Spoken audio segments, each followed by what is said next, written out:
Hello guys, welcome to all you. तो आज हम देखेंगे मॉडर्न हिस्ट्री का सिलेबस क्या है। पूरा एक एक टॉपिक वाइज सिलेबस देखेंगे क्या है। तो ये सबसे पहले आपके लिए, कामयाबी सुबह के जैसी होती है, मांगने पर नहीं जागने पर मिलती है। कि वो दिन कितना खूबसूरत होगा जब तेरे हाथ में मसूरी का टिकट और लबासना का लेटर होगा। तो भाई फीलिंग आ गई होगी आपके अंदर। अब चलो स्टार्ट करते हैं। Subject of Europeans in India, European Bharat में कैसे आए और सबसे पहले कौन कौन आया। तो सबसे पहले इंडिया में कौन आए। इसमें क्या है आपका, मैंने एक एक टॉपिक वाइज सिलेबस निकाला आपका कि कौन कौन सा टॉपिक है। इससे आपको पूरा बुक पढ़ने की ज़रूरत नहीं है, सिर्फ जो टॉपिक पर्टिकुलर है उसके बारे में डिटेल निकाल के पढ़ना आपको। तो सबसे पहले देखना, पोर्तुगीज इंडिया में आए, उनका जो गवर्नर था अल्फांसो डी अल्मेडा हो गया, अल्फांसो डी एल्बुर्की हो गया। अब कोजिज क्या है, पोर्तुगीज के फेलियर होने के, फिर डच इंडिया में कैसे आए, फिर डेनिस कैसे आए, फिर ब्रिटिश कैसे आए, इंग्लिश ईस्ट इंडिया कंपनी जिन्होंने 200 लगभग 200 साल तक इंडिया पे राज करा, फिर फ्रांस कैसे आए, फिर इंग्लिश और फ्रांस के बीच में वॉर होते हैं, फिर कार्नेटिक वॉर होते हैं अपने, फिर हैदराबाद कैसे बनता है, फिर सेकंड कार्नेटिक के 4 वॉर होते हैं। तो सेकंड थर्ड फिर एक और होगा। फिर कोचिज ऑफ ब्रिटिशर के सक्सेस होने की कोचिज क्या है इंडिया में, उनका क्या ऐसा एडमिनिस्ट्रेशन वगैरह या क्या पॉलिसीज हैं ताकि वो इंडिया में इतने लंबे टाइम तक रुके पाए। उसके बाद ब्रिटिश एक्सपेंशन इन इंडिया, उन्होंने क्या कहाँ से स्टार्ट करा, बंगाल से करा, फिर उनकी मराठों के साथ भी लड़ाई हुई, फिर वैली ज़िले की सब्सिडरी अलाइंस हुई, फिर सेकंड फेज आया ब्रिटिशर का आफ्टर 1857 के रिवोल्ट के बाद, फिर उनकी एंग्लो सिख वॉर हुई, फिर डलहौजी की डॉक्ट्राइन ऑफ लैप्स आया इसमें। अब एडमिनिस्ट्रेशन बिफोर 1857, आपका 1857 में रिवोल्ट हुआ था, इससे पहले उनका एडमिनिस्ट्रेशन कैसा था। ड्यूअल सिस्टम ऑफ गवर्नमेंट था उनका, 4 ट्रैक्ट्स आते थे उनको कैसे गवर्नमेंट वगैरह रन करने, कैसे कंट्रोल करना है। फिर जुडिशियल सिस्टम कैसा था, इम्पैक्ट कैसा था, इम्पैक्ट ऑफ ब्रिटिश एडमिनिस्ट्रेशन कैसा था। फिर इकोनॉमिक्स पॉलिसी क्या थी, क्योंकि स्टार्टिंग में जो कंपनी आई थी वो सिर्फ रेवेन्यू या मतलब ट्रेड करने के लिए आई थी। बाद में उनका सेटल होने का माइंड चेंज हुआ, तो उन्होंने अपनी कुछ ऐसी पॉलिसी बनाई कि ताकि वो यहीं रह गए। जैसे लैंड रेवेन्यू के लिए उन्होंने रेतवाड़ी, महलवाड़ी, परमानेंट सेटलमेंट आया उनका, और ड्रेन ऑफ वेल्थ थ्योरी दादा भाई नौरोजी ने दी, बोला था ये कि जो ब्रिटिशर है वो इंडिया से सारा पैसा लूट के कहाँ लेके जा रहे हैं, इंग्लैंड में लेके जा रहे हैं। उसके बाद आपका इम्पैक्ट ऑफ ब्रिटिश एडमिनिस्ट्रेशन का इम्पैक्ट क्या हुआ, इंडस्ट्रियलाइजेशन हुई। जैसे इंडिया के जो आर्टिसन या हैंडक्राफ्ट थे उनको वो पूरी तरह से ख़त्म हो गया। पीजेंट वगैरह पीजेंट वगैरह की हालत बहुत ख़राब हो गई। रिवोल्ट कैसे रिवोल्ट स्प्रेड हुई और सेंटर क्या बनाया, सेंटर सारे दिल्ली चले गए और बहादुर शाह जफर को जो लास्ट मुगल एम्परर था उसको इसका वो बना दिया, हेड बना दिया कि आप हमारे हेड हो। फिर उन्होंने लीड करा। फिर लीडर कहाँ कहाँ से कौन सा लीडर आया, फिर इस रिवोल्ट के फेलियर होने के क्या कारण थे और इसका इम्पैक्ट क्या हुआ। एडमिनिस्ट्रेटिव चेंज आफ्टर 1857, 1857 के बाद एडमिनिस्ट्रेशन में कैसे चेंज आया, जैसे सेंट्रल लेवल पे, प्रोविंशियल लेवल पे या लोकल लेवल पे कैसे चेंज आया, आर्मी में कैसे चेंज आया, पब्लिक सर्विस यूपीएससी जिसकी आप तैयारी कर उसमें कैसे चेंज आया, प्रिंसली स्टेट में कैसे चेंज आया, फॉरेन पॉलिसी उनकी क्या रही, development of civil services, Indian Civil Service Act 1861 आया। उसके बाद मोंटेग्यू चेम्सफोर्ड रिफॉर्म आए थे आपके 1919 में। इससे पहले 1909 में आपका मोरलीमेंटो रिफॉर्म आया था। फिर ली कमीशन आया, गवर्नमेंट ऑफ इंडिया एक्ट 1935 जिसको मिनी कॉन्स्टिट्यूशन बोलते हैं। आज का हमारा जो कॉन्स्टिट्यूशन बना वो सारा हमने यहाँ से उठाया, गवर्नमेंट ऑफ इंडिया एक्ट 1935 से। सारा तो नहीं, मतलब मोस्टली हमने यहाँ से उठाया है।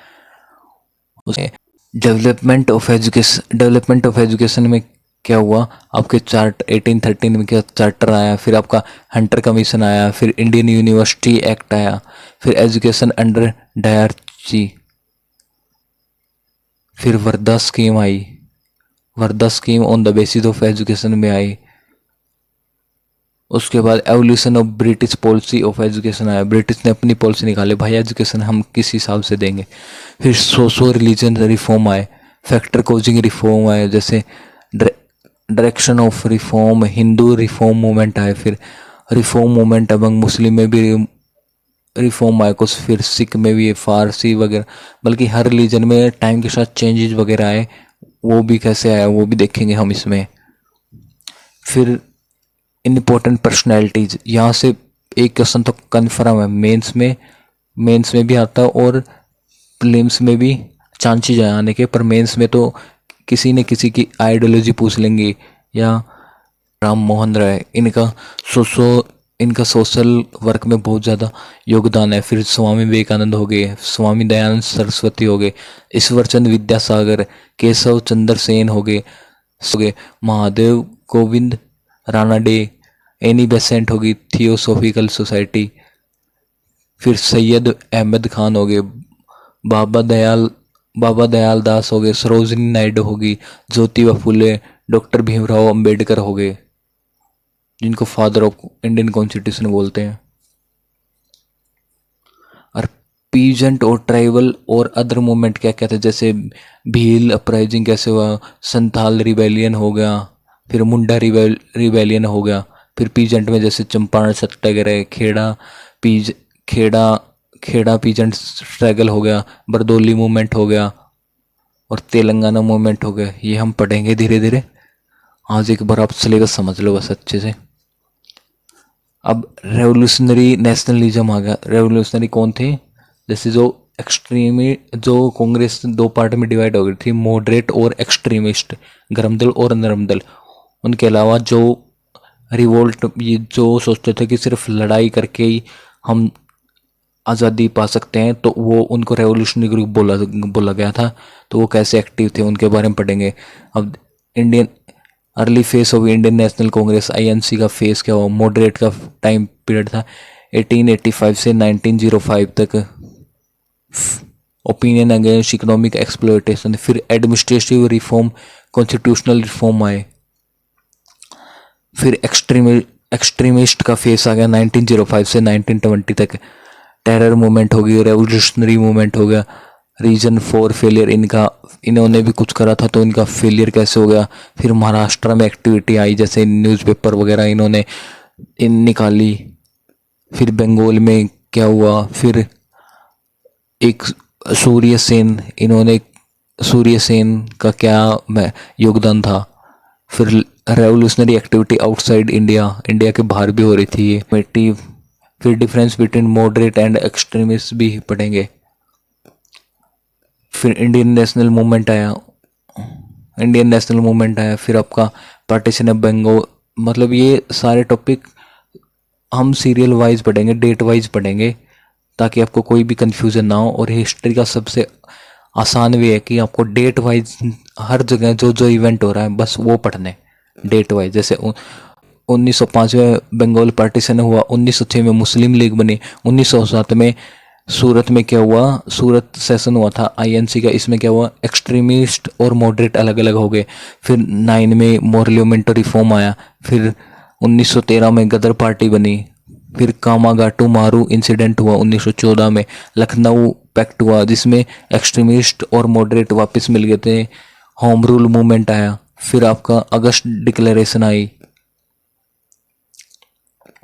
ऐसे मतलब आपको डेट वाइज पढ़ोगे तो बहुत हिस्ट्री इजी लगेगी, और इतना कुछ है भी नहीं हिस्ट्री में।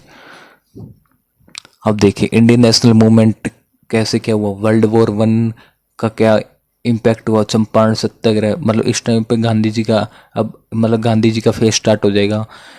चंपारण सत्याग्रह, अहमदाबाद मिल स्ट्राइक होगी, खेड़ा सत्याग्रह हो गया, गवर्नमेंट ऑफ इंडिया एक्ट 1919 जिसको हम मोंटेगू सेमस्फोर्ड बोलते हैं, जलियांवाला बाग हो गया आपका, खलीफत मूवमेंट हो गया, नॉन कोऑपरेशन हो गया, बरदौली रेजोल्यूशन हो गया, नागपुर सेशन हो गया कांग्रेस का, स्वराज पार्टी कैसे बनी वो हो गया।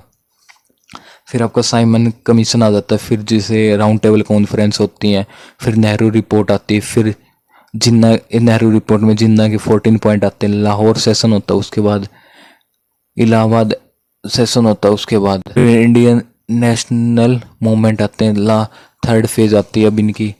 इसमें हो गया सिविल ओबीडियंस मूवमेंट हो गया आपका, राउंड टेबल कॉन्फ्रेंस 130 में, फिर गांधी और इरविन के बीच में पैक्ट होता है, फिर कराची सेशन होता है, फिर सेकंड राउंड टेबल कॉन्फ्रेंस होती है, फिर थर्ड राउंड टेबल कॉन्फ्रेंस, फिर कॉमनवेल्थ अवार्ड मिलते हैं, फिर पूना पैक्ट गांधी जी और डॉक्टर भीमराव अम्बेडकर के बीच में, फिर थोड़े रिफॉर्म आते हैं, गवर्नमेंट ऑफ इंडिया एक्ट 1935 का एक्ट आ जाता है, फिर वर्ल्ड वॉर सेकंड का टाइम आ जाता है, फिर आपका अगस्त ऑफर आता है 1940 में, फिर इंडिविजुअल डिसोबीडियंस मूवमेंट हो जाता है, फिर टू नेशन थ्योरी की डिमांड होती है, इंडिया और पाकिस्तान की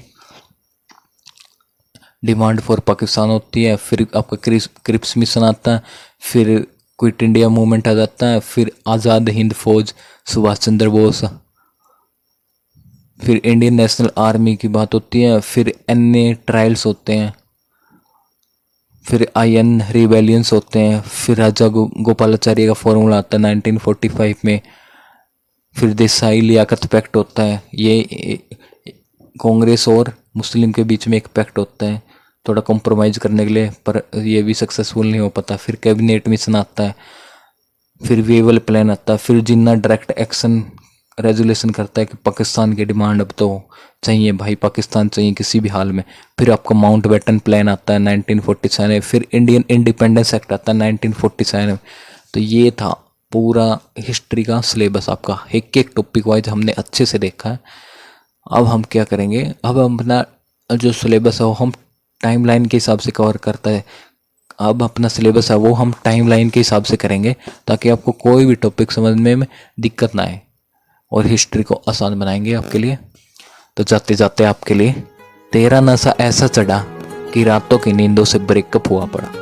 तो ये पोस्टर आपने लगा लिया होगा अपने कमरे में, तो तब तक हंसते रहिए और पढ़ते रहिए। Thank you for watching this video, have a nice day.